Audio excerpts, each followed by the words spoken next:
Today, we're going to talk about how an entire country just died. How a nation that was once a celebrated model of socialist multiculturalism became a global symbol for ethnic hatred and war, and all in just a few short years. It's a huge question, right? In 1980, you have this unified country of 22 million people. By 1995, it's just gone from the map, torn apart by a series of brutal wars that absolutely shocked the world. So what happened? To find the answer, we have to go back. We have to start with the one man who held this impossible creation together. And this is the guy, Marshal Josip Broz Tito. He was part revolutionary, part authoritarian statesman.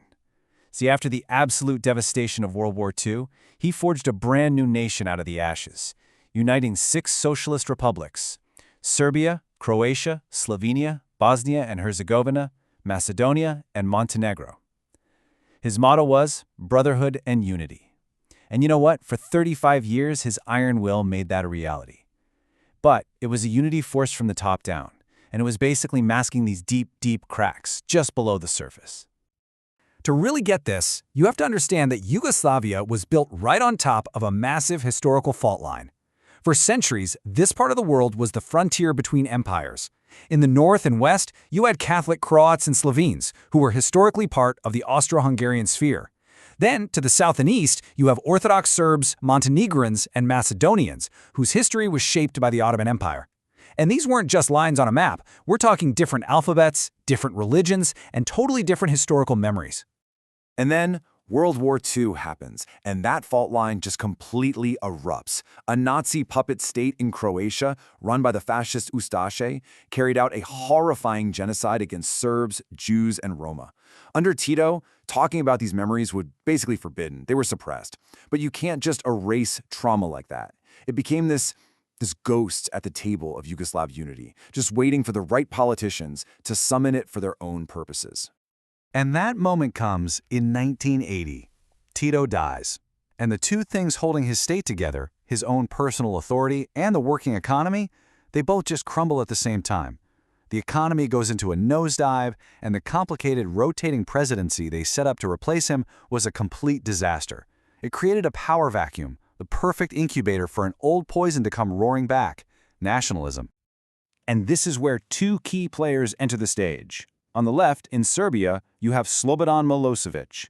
He was a Communist Party man who completely reinvented himself as the great defender of the Serbs. On the right, in Croatia, Franjo Tudjman, a former general obsessed with creating an independent Croatian state.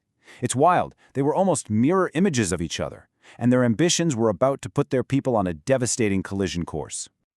And here's the heart of the problem. Their visions were totally incompatible.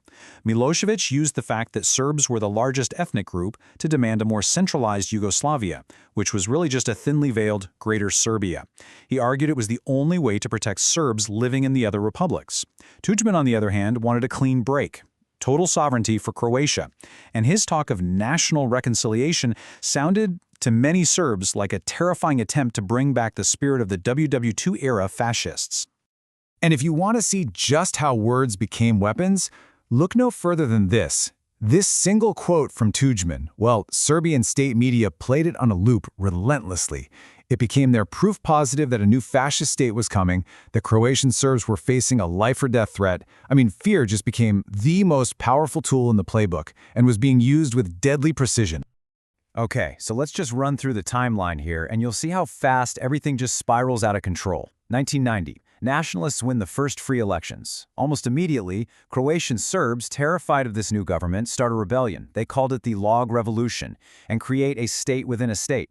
And then, by June 1991, the final break. Slovenia and Croatia declare independence. Yugoslavia, as anyone knew it, was over.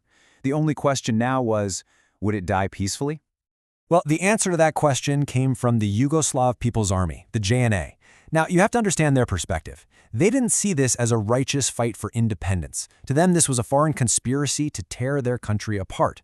The JNA's top brass saw themselves as the last guardians of Yugoslavia, and they truly believed it was their duty to stop that from happening by any means necessary. And that's exactly what happened. The JNA, which by this point was basically a Serbian army in all but name, rolled its tanks into Croatia. The mission was simple: crush the secession and drag the republic back into the fold. This was the start of the first major war in Yugoslavia, and it would set a truly terrifying precedent for what was to come, especially the even bigger war that was already brewing next door in Bosnia.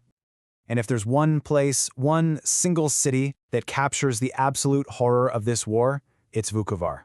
For 87 straight days, it was just pounded into rubble by JNA artillery. The siege became a powerful symbol of Croatian resistance, but its fall became a symbol of the war's unbelievable brutality. Vukovar was like a vision of the apocalypse, a warning of what was now possible in the middle of Europe. So while all this is happening, local Serb forces, with the JNA's full support, they start carving out their own state from Croatian land. They called it the Republic of Serbian Krajina. At its peak, it controlled almost a third of the country. It was the physical manifestation of that nationalist dream: unite all Serbs into a single state.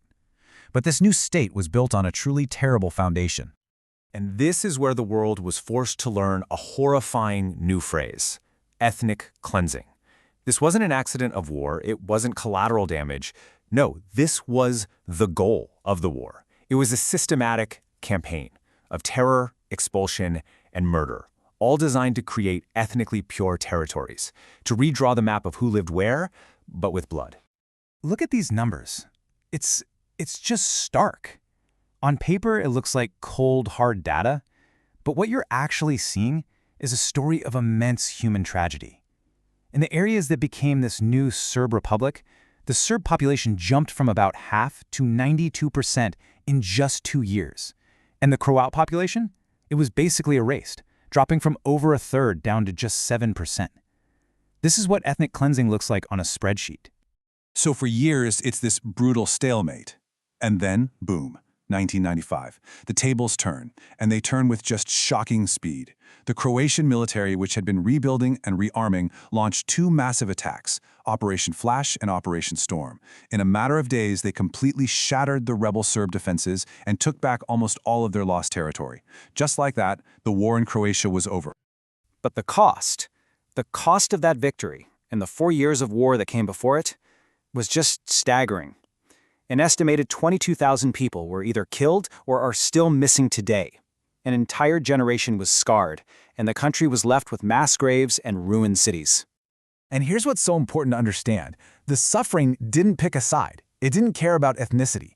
While more Croatians were killed, the trauma of being forced from your home was tragically symmetrical. Hundreds of thousands of Croats were driven out by Serb forces early in the war. And then, in 1995, hundreds of thousands of Serbs fled before the Croatian army. It was just a complete catastrophe of mutual dispossession. The sheer scale of these atrocities, not just in Croatia but everywhere in the former Yugoslavia, it was too much for the world to ignore. They had to act. So, in a truly historic move, the United Nations created the International Criminal Tribunal for the former Yugoslavia. For the first time since the Nazis were tried at Nuremberg, there was going to be an international court to hold leaders accountable for war crimes. Now, the road to justice has been long, and it's been far from perfect. Top commanders and politicians from all sides ended up on trial. Milosevic himself actually died in his cell before his trial could even finish. But alongside all the legal battles, these slow, careful steps toward reconciliation started happening. In a really powerful moment, the presidents of Serbia and Croatia met in the ruins of Vukovar to apologize to each other. And while an international court agreed that terrible crimes happened, it ruled that they didn't meet the strict legal definition of genocide by either side. So, what's the takeaway here? The collapse of Yugoslavia is this really chilling lesson in just how quickly a society can come apart at the seams. It shows us that ideas like brotherhood and unity are incredibly fragile, and they can be shattered the moment leaders decide that old grievances are more politically useful than a shared future. And it leaves all of us with a question that echoes from the Balkans to every corner of our own increasingly divided world.